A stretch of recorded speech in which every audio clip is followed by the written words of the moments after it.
Hello everyone, welcome to my YouTube channel learn education. तो आज हम इनकम टैक्स चैप्टर, हमने पिछले चैप्टर में क्या पढ़ा था, इंट्रोडक्शन पढ़ी थी इनकम टैक्स की। अब इसमें पढ़ेंगे एग्रीकल्चर इनकम।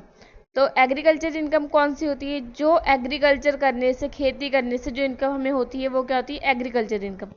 तो इसका मीनिंग देखें एग्रीकल्चर इनकम का। According to section 10(1) of income tax act, agriculture income is exempt from tax. Any agriculture income farmers do not pay tax for government. जो एग्रीकल्चर इनकम होती है वो गवर्नमेंट को tax पे नहीं करती, वो एग्जेम्प्ट होती है। जो किसान होते हैं वो गवर्नमेंट को इनकम टैक्स नहीं देते। But if partially agriculture income and partly non agriculture income that in may be taxable. पर कुछ इनकम ऐसी होती है जो कि नॉन एग्रीकल्चर होती है। इसमें आगे हम पढ़ेंगे एग्रीकल्चर इनकम और नॉन एग्रीकल्चर इनकम होती कौन कौन सी है। उसके बेस पे ही गवर्नमेंट डिसाइड करती है कि कौन सा एग्रीकल्चर इनकम हमें टैक्स देगा, नहीं कौन सा नहीं देगा।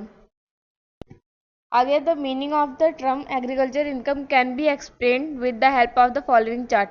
ये जो एग्रीकल्चर इनकम है, इस जो नीचे पॉइंट दिए हैं इसमें से समझते हैं कि एग्रीकल्चर इनकम कौन कौन सी हो सकती है। फर्स्ट है एनी मैन्यू और रिवेन्यू ड्राइव फ्रॉम लैंड। जो हमें लैंड से जो इनकम हो रही है वो क्या होगी? Agriculture income. जैसे हमारी कोई खेती है, अगर हमें उससे इनकम हो रही है तो वो क्या है? Agriculture income. सेकंड है विच इज सिचुएटेड इन इंडिया। अब इंडिया के इनकम टैक्स की बात हो रही है तो वो जो लैंड है कहाँ पे होना चाहिए? इंडिया में होना चाहिए, तभी वो एग्रीकल्चर इनकम टैक्स नहीं देगी। थर्ड है is use for agriculture purpose. जिस लैंड का यूज एग्रीकल्चर पर्पस के लिए किया जाता है, खेती करने के लिए किया जाता हो, जो किसान उसमें मेहनत करता हो, वो कौन सी होगी? Agriculture income. हो रहे हैं जैसे कि कोई भी किसान है वो अपने लैंड पे खेती कर रहा है, तो वो क्या कर रहा है? एग्रीकल्चर ऑपरेशन कर रहा है, जो उसे क्या लैंड है? पे इनकम एग्रीकल्चर टैक्स पे नहीं करना ऑपरेशन। पड़ेगा।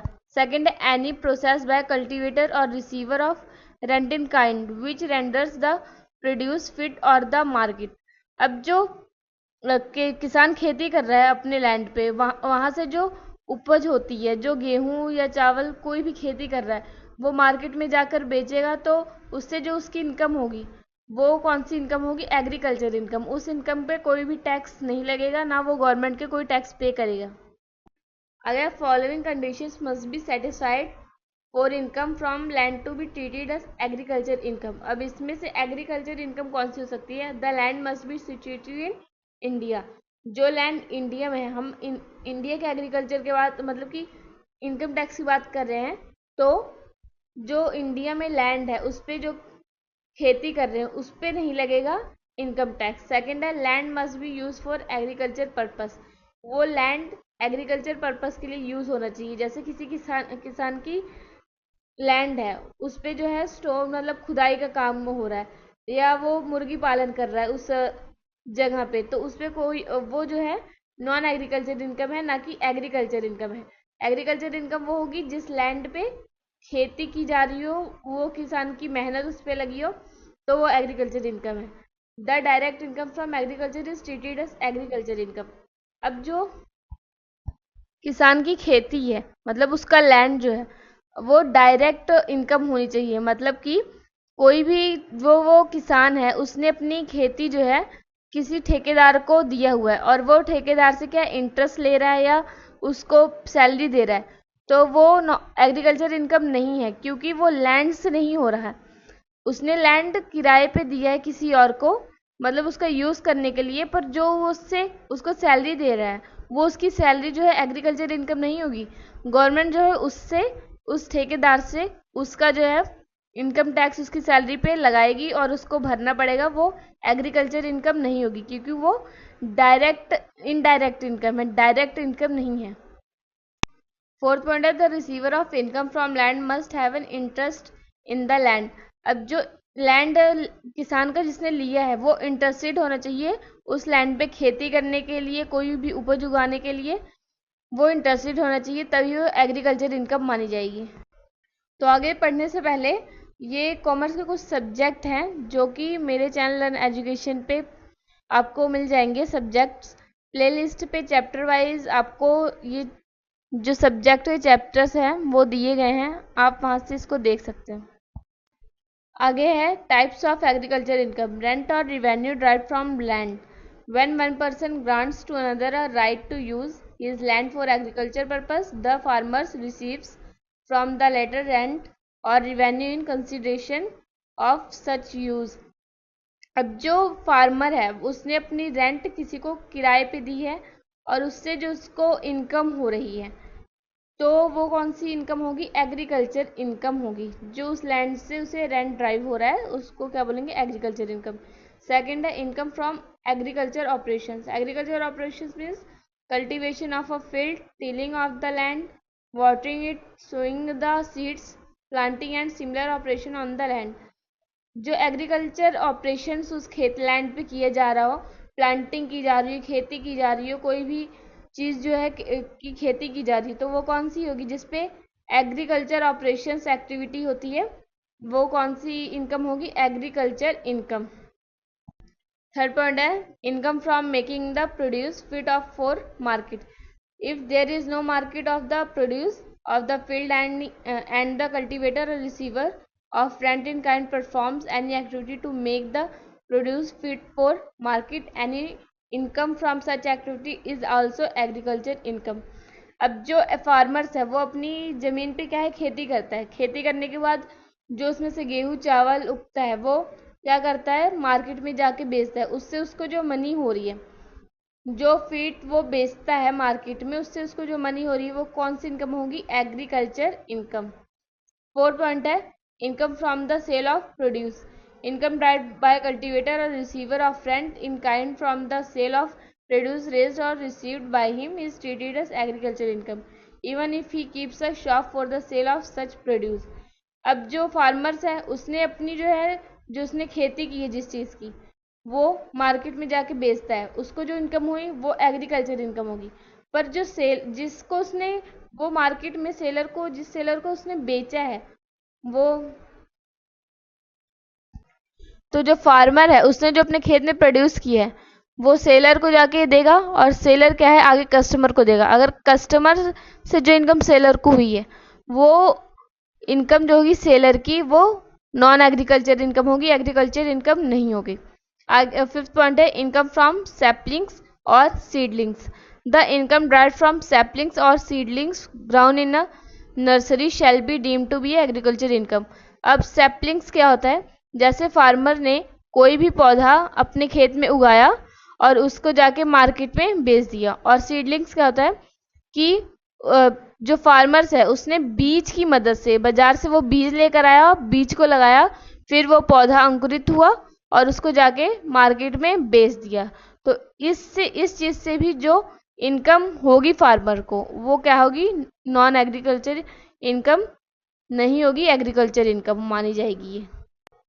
तो आगे है important points regarding computation of agriculture income. तो इस कुछ इंपॉर्टेंट पॉइंट है एग्रीकल्चर इनकम के। फर्स्ट है agriculture income by way of rent और revenue derived from land which is situated in India and is used for agriculture purpose is computed as if it were income chargeable to income tax under the head income from other sources. हमने कुछ income tax में जो है 5 head पढ़े थे। कौन कौन से? Capital from capital, income from other sources, income from house property, profit and gains of business और प्रोफेशन। ये सब जो हेड्स पढ़े थे इनकम टैक्स के अंदर। अब इसमें क्या है? एग्रीकल्चर इनकम में अगर जो फार्मर है उसको लैंड से रेंट ड्राइव हो रहा है, रिवेन्यू मिल रहा है, तो वो क्या है? Agriculture income. पर वो अगर फार्मर को किसी अदर सोर्स से जो है इनकम आती तो वो कौन सी इनकम होगी? नॉन एग्रीकल्चर इनकम, जो कि किस में टैक्सेबल होगा? इनकम फ्रॉम अदर सोर्सेज में। सेकंड है agriculture income from agriculture building is computed as if it were income chargeable to income tax under the head income from house property. अब जो agriculture land है, जो land है अगर उस पर कोई बिल्डिंग बनी है या कुछ भी उस पर दूसरा कंस्ट्रक्शन का काम चल रहा है तो वो जो है नॉन एग्रीकल्चर इनकम मानी जाएगी और वो किसके अंडर आएगी? Income from house property. Third है any other agriculture income is computed as if it were income chargeable to income tax under the head of profits and gains of business और profession. तो ये इसमें आ जाएगा। Fourth point है any sum paid assessee on account of Any tax levied by the state government on the agriculture income shall be deducted in computing the agriculture income. अब जो कोई भी एसएससी है, एसएससी एग्रीकल्चर इनकम जो उसको हो रही है, तो अगर उसको लॉस होता है तो वो क्या है, एग्रीकल्चर इनकम नहीं मानी जाएगी, वो डिडक्ट किया जाएगा इनकम टैक्स में से।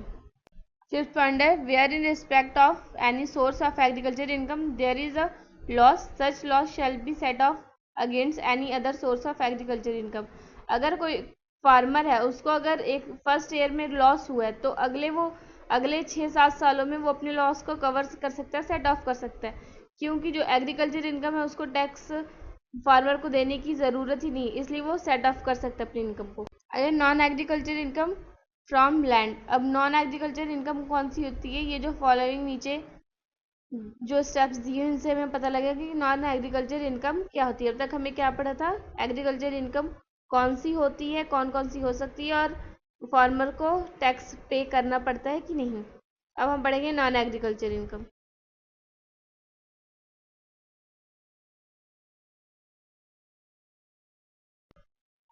फर्स्ट पॉइंट है इनकम फ्रॉम मार्केट्स। अगर फार्मर को मार्केट से कोई भी प्रॉफिट हो रहा है तो वो उसकी इनकम नॉन एग्रीकल्चर इनकम होगी। सेकंड है income from stone queries. Stone queries होगी खुदान, स्टोन की खुदान। अगर फार्मर्स की लैंड पे जो है खुदाई की जा रही है, वहाँ से स्टोन निकल रहा है, तो वो नॉन एग्रीकल्चर इनकम होगी, क्योंकि वो जो खुदाई की जा रही है उसकी खेती पे, उसके लैंड पे, तो उससे उसको इनकम जो हो रही है वो नॉन एग्रीकल्चर इनकम होगी, क्योंकि उस पर उसने कोई मेहनत नहीं की है, बल्कि कोई और उस पर उसकी लैंड पे काम कर रहा है। थर्ड है income from mining royalties. Fourth है income from land use for storing agriculture produce. अब जो फार्मर है उसकी लैंड पे अगर कोई भी हाउस बना के उस पर स्टोरिंग का काम हो रहा है, कोई भी चीज़ स्टोर की जा रहा है, तो वो एग्रीकल्चर इनकम नहीं होगी। Income from self ground grass trees और बैम्बूज। अब जो बैम्बूस होते हैं, बांस, जैसे जो फार्मर्स का लैंड है उस पर अगर बैम्बू उगाया जा रहा है, कोई भी ग्रास उगाई जा रही है, तो वो एग्रीकल्चर इनकम नहीं होगी। नेक्स्ट पॉइंट है income from the sale of the earth for brick making. आगे dividend of from a company means engage in agriculture. अगर फार्मर के लैंड है उस पर कोई कंपनी काम कर रही है और उसको डिविडेंड दे रही है, तो वो भी क्या है, एग्रीकल्चर इनकम नहीं होगी। Income from the buyer drip crop. Income from dairy farming. अगर फार्मर के लैंड पे अगर कोई डेयरी फार्मिंग कर रहा है, मच्छी पालन कर रहा है, मुर्गी पालन कर रहा है, अगर उसको इन सब चीज़ों से इनकम हो रही है, तो वो क्या होगी, नॉन एग्रीकल्चर इनकम मानी जाएगी, और फार्मर को उसका इनकम टैक्स पे करना पड़ेगा। तो ये हमने इनकम टैक्स चैप्टर एग्रीकल्चर